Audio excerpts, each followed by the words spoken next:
Kumikitang kabuhayan ng isang mag-anak sa Apalit, Pampanga ang kanilang homemade halo-halo na siksik sa sangkap. Tunghayan sa report. Tuwing tag-init, isa sa mga best choice to beat the heat ang malamig at masarap na halo-halo. Sa bayan ng Apalit, Pampanga, isang homemade pandemic-born business ang nag-boom at pumatok sa panlasa ng masa dahil sa masarap at siksik nitong sangkap. Ayon sa 27 anyos na si Irvin, business nila ng kanyang partner na nagsimula ng 3,000 pesos ang puhunan hanggang sa lumago at ngayon kumikita na ng 6 digits kada buwan. Medyo mahirap yung buhay nun tapos naghanap po ako ng pwede pagkakitaan. Ayun, tapos tinry ko po yung halo-halo.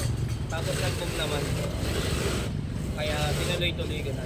Pinipilahan at binabalik-balikan ang 5 klase ng kanilang halo-halo. May buko pandan, mais con yelo, crema de leche, bestseller ang ube overload, at syempre, hindi pwedeng mawala ang Pinoy halo-halo. Ang mga halo-halo, dinadayo ng mga customer at bultuhan pa kung umorder. Gusto kasi ng asawa ko kasi daw masarap kahit malayo Sulit kasi masarap.